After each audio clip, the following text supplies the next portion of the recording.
شلام مريم مليف طيبوثة نارا عماخ مريخات المشي وموريخ بيت خرسي شو ناط مريم يلدت آلها صلح لا بين حطاهي هاشا وشاق الموتين آمين.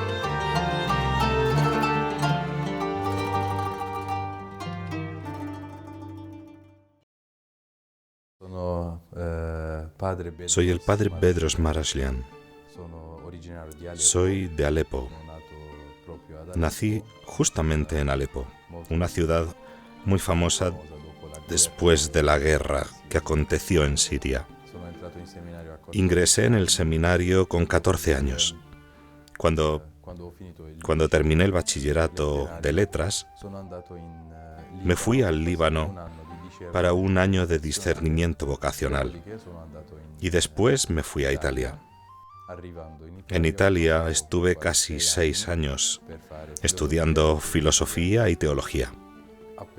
Una vez terminado todo, hice otro año de preparación para la ordenación sacerdotal y al final fui ordenado el año pasado, en diciembre.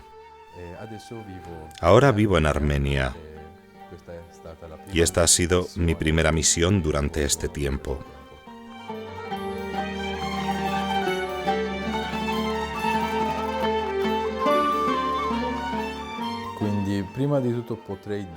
Antes de nada, podría decir que nosotros, en Alepo, tenemos muchísimos ritos.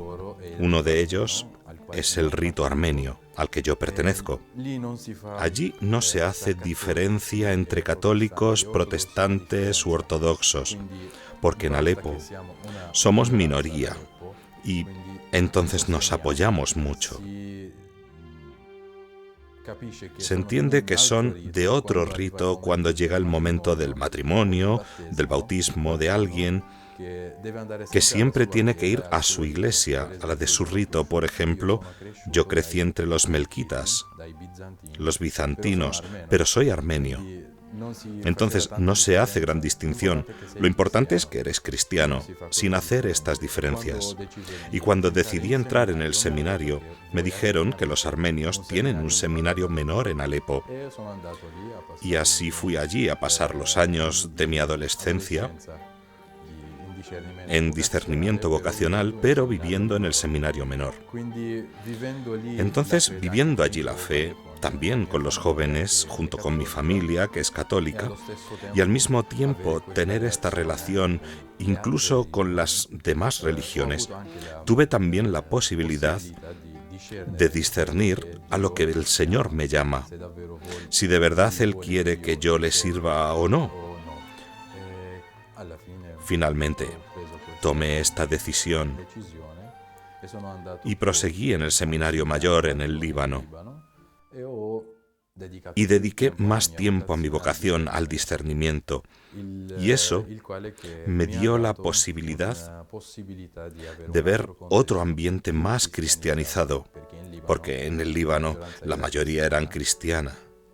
Cuando llegué al Líbano ya había estallado la guerra, desde 2010, y a raíz de eso hemos entendido muchas cosas, los sufrimientos que se vivían allí y cómo se trató de una falsa guerra, movida solo por intereses económicos y para crear divisiones entre el pueblo, para hacer caer a Siria en crisis, porque, hablando un poco también de economía y política, podemos decir que hasta 2010 Siria no tenía ninguna deuda hacia ningún país. Era por lo tanto autosuficiente y esto era una molestia para las demás potencias. Lo sentimos. Mis padres vivieron en Alepo hasta 2014, cuando fue bombardeada nuestra casa y tuvieron que huir de una a otra de las casas de nuestros primos. En 2014, yo decidí dejar el convento para ir en ayuda de mis padres. El padre general me dijo, no, yo creo en tu vocación, no dejes el seminario. Podemos ayudar a tus padres. Así que les ayudamos a salir de Alepo para trasladarse al Líbano. Entonces se quedaron allí viviendo 3 años en una pequeña casita al lado del convento. Por 3 años, hasta que en 2017 fueron trasladados a Alemania. Nuestra familia es muy grande y por lo tanto fue una decisión muy difícil la de dejar Alepo, dejar la casa, el trabajo, todo, y comenzar de cero otro camino nuevo. Pero gracias a Dios puedo decir que ahora estoy más tranquilo, porque mis padres están en paz en una casa en Alemania, muy lejos de todo lo que está pasando en el mundo. Doy gracias a Dios porque muchos de mis familiares y de mis amigos se han salvado durante la guerra, aunque también hay algunos que han muerto. Estar allí, vivir en Alepo o quedarse en Alepo o quedarse en un lugar de guerra ya es una elección de fe, porque no quieres dejar tu iglesia, no quieres dejar tu casa, tu comunidad. Y para mí, sea como sea el que hayas muerto allí, para mí ya es un martirio, porque ya la primera elección, la primera decisión de estar allí, vivir con tu gente, en tu iglesia, en tu comunidad, y no huir, es ya un martirio. Yo también he tenido amigos de mi niñez que para defender sus iglesias, las de sus barrios, han sido martirizados y han muerto.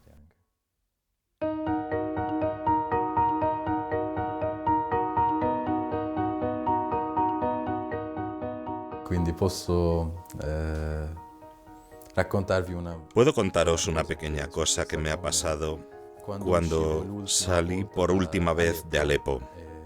Me ocurrió un acontecimiento que sería decisivo para mi vida. Los rebeldes, podemos llamarles así, o los terroristas, ¿vale?, buscaban a chicos de mi edad para apresarlos y matarlos, porque creían que militaban en el ejército del gobierno. A cualquier joven de mi edad lo mataban para que no creciera el ejército del gobierno. Yo, tal como me veis ahora, con estos hábitos, fui al aeropuerto en taxi y una vez llegado al puesto de paso, allí tuvimos un diálogo con un terrorista que nos preguntó: ¿a dónde vais? En este momento me pasaron delante todas las escenas de mi vida y dije: o mi vida termina aquí, o si salgo de esto es porque Dios quiere algo de mí. A la pregunta de ¿a dónde íbamos?, contestábamos que estábamos yendo al aeropuerto. Él nos miró y vio que justo detrás de nuestro taxi había un gran vehículo que transportaba unas armas para ellos. Por eso tuvo que dejarnos pasar enseguida para poder permitir el paso a aquel vehículo. Y nos dijo: bien, bien, pasad enseguida. Y así nosotros nos escapamos enseguida al aeropuerto. Llegamos y ellos se llevaron esas armas que utilizarían en contra de los habitantes que se habían quedado allí en Alepo, entre los cuales estarían mis padres. Al llegar al aeropuerto, comprendí que de verdad Dios quería aún algo de mí. Cada vez que entro en aquella zona, siempre pienso en el martirio. Tal vez por cómo he visto, por lo que soy, me matarán. Pero siempre estamos en las manos de Dios. Por ejemplo, lo que me pasó le pasó también a otro sacerdote armenio católico, que fue mi hermano, el padre Michael Kayal, que fue raptado junto a otro sacerdote ortodoxo, pensando que con su secuestro podían obtener más. Hasta ahora todavía no tenemos ninguna noticia de él. Delante de nosotros está siempre presente el martirio y desgraciadamente también en nuestra patria.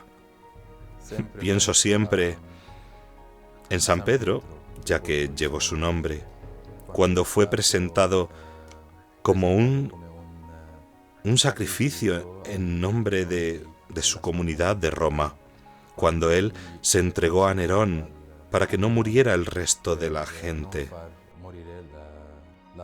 Siempre pienso que todos los sacerdotes, siendo nosotros alter Christus, también tenemos que estar siempre dispuestos al sacrificio. Creo que esto no dará la última palabra a la muerte, sino que de cada muerte brotará una nueva vida. Gracias a la sangre de los mártires, nosotros como Iglesia, bien en Oriente, bien en Occidente, podemos vivir más porque esa sangre y esos testimonios nos dan la fuerza para agarrarnos aún más a nuestra fe. Ya no más débiles o desalentados porque nos persiguen, no, nos perseguís. Somos más fuertes, ganamos más.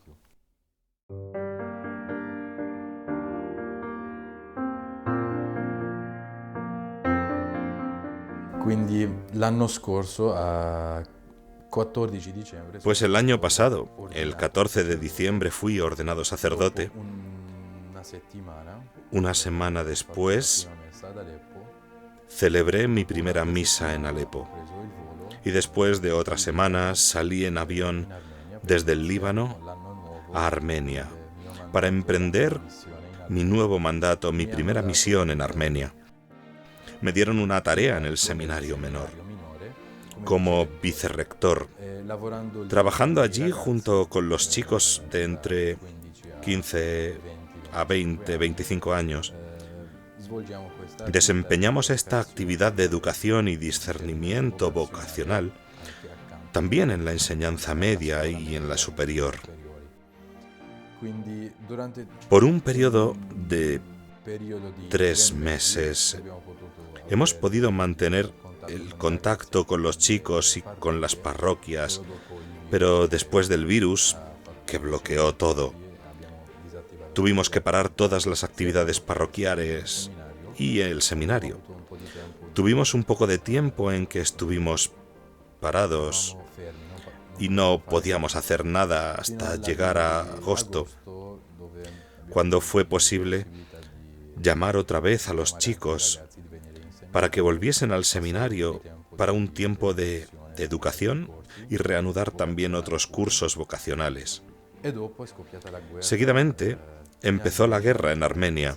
En septiembre, el 26-27 de septiembre, estalló la guerra en Armenia. Y desde entonces hemos sufrido durante 6 semanas en las que se vivía un clima muy malo, porque en donde los armenios vivieron durante milenios, ya antes de Cristo estaban allí como nación desde generaciones. Siempre tuvieron este tipo de problemas con sus vecinos. Desde el comienzo de los tiempos, no sabría decir desde cuándo, porque siempre se hallan en guerra para defender el trocito de tierra en el que quieren vivir en autonomía, con la libertad religiosa, con la que siempre soñaron. En todas esas tierras en las que vivían los armenios, siempre tuvimos sufrimientos porque les echaban de su tierra. En 1915, con la Primera Guerra Mundial, los turcos otomanos hicieron un gran genocidio contra los armenios. Fue el primer genocidio, como dijo también el Papa Francisco, del siglo XX, en el que fueron matados, martirizados por su nación y por su fe. 1,5 millones de armenios de la actual Turquía. Fueron deportadas las mujeres junto con los niños, y los que consiguieron sobrevivir son nuestros abuelos y bisabuelos, que nos cuentan muchas cosas del genocidio. Todo esto ha llevado a que también otros países consideraran el pueblo armenio como un juguete. Hasta 1990, cuando Armenia tuvo, tras la caída de la Unión Soviética, su independencia y pudo mantenerla hasta el día de hoy. Pero en 1991, una parte de Nagorno-Karabaj en la que viven los armenios, con el acuerdo de Stalin, fue entregada a Azerbaiyán, y también otras partes de Najicheván, así como otras partes en la Turquía oriental, fueron entregadas a Turquía. Todas estas tierras en las que vivían los armenios sufrieron una injusticia en contra de su libertad de decidir en dónde residir y dónde fijar su gobierno.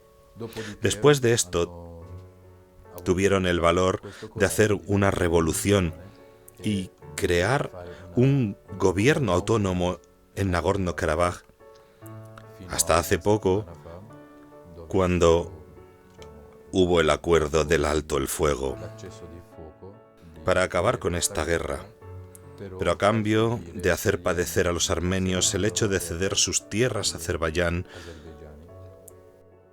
y así nuestras iglesias, nuestros monasterios, nuestras tierras y también las casas de las familias pobres que han tenido que ser entregadas a los enemigos, que solo se dedican al vandalismo y cosas feas, que no dejan nada y todo lo destruyen.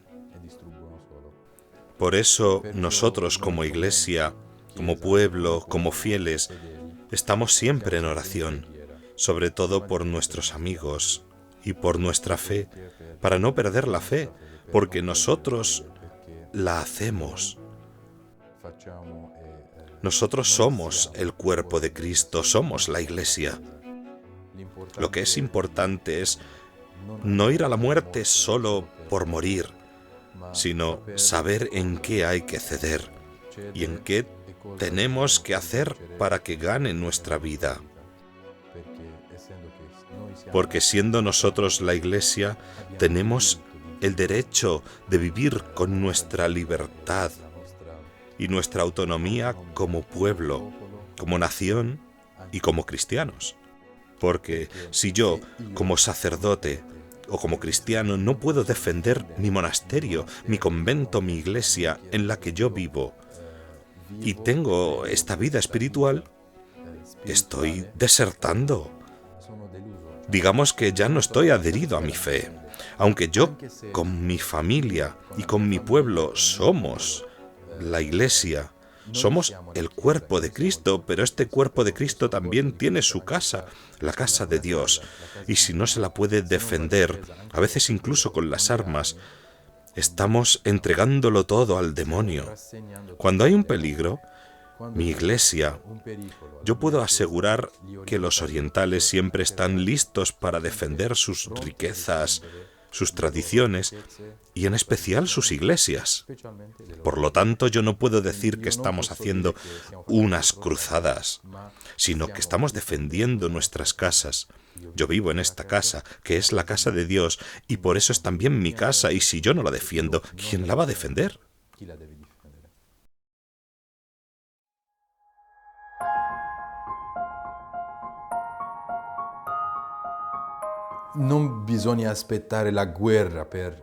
No hay que esperar a la guerra para fortalecer la fe, porque de esta manera seríamos unos demonios que están engañando a la gente. No, nosotros estamos seguros de que podemos hacer crecer nuestra fe sin la guerra, pero es verdad que la guerra tuvo también el efecto de hacer que la gente se acercara más a la iglesia. Nuestra confianza podemos ponerla únicamente en Dios, porque todos los políticos pueden ser unos estafadores. Todos los hombres. Si ponemos nuestra confianza en los hombres, en la comunidad internacional, podemos ser engañados. Nos quedaríamos a mitad del camino. Pero la única fe que podemos tener, nuestra confianza está en que Dios está con nosotros, y si Dios está con nosotros, nadie nos puede destruir. Cuando pienso en Europa, pienso en un tesoro muy grande que ha sido dejado en manos de los europeos y que ellos no saben lo que tienen en sus manos. Se engañan malentendiendo de una manera equivocada la historia. ¿Cómo se explica la historia que han tenido? Se resignan solo a que, porque tuvimos las cruzadas, entonces somos pecadores. Tenemos que doblegar la cabeza, no debemos defender a la Iglesia, ya no podemos hacer nada porque hicimos daño antes al mundo entero y ahora nos toca sufrir. Yo he conocido a cristianos de este tipo y creo que nadie conocerá el valor o el peligro que está por llegar hasta que llegue. Tal vez ahora no haya atentados tan peligrosos aquí en Italia o en Europa, pero cada día escuchamos alguna cosa. Esto puede llevar a los cristianos a que tomen conciencia del tesoro que tienen en sus manos y de que si no lo defienden se perderá. Yo creo que el cristianismo, especialmente la fe católica, con todo lo que ha aportado a Europa, le ha sido dado para conservar la identidad de Europa, no para borrarla.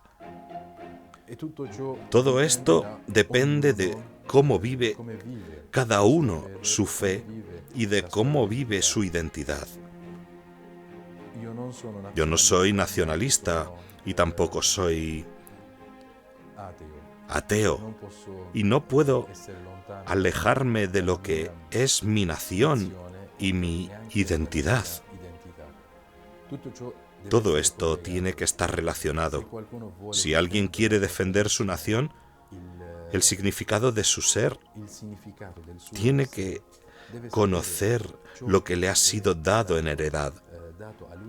La heredad que ha sido dejada aquí en Europa a todos los cristianos no está siendo valorada, no se valora, y este es el problema. Cuando tienes unos tesoros grandes y no los sabes apreciar, los perderás en cuanto llegue alguien, cualquiera, para borrarlos o destruirlos. Tal vez no sea ahora mismo, pero ciertamente un día sí.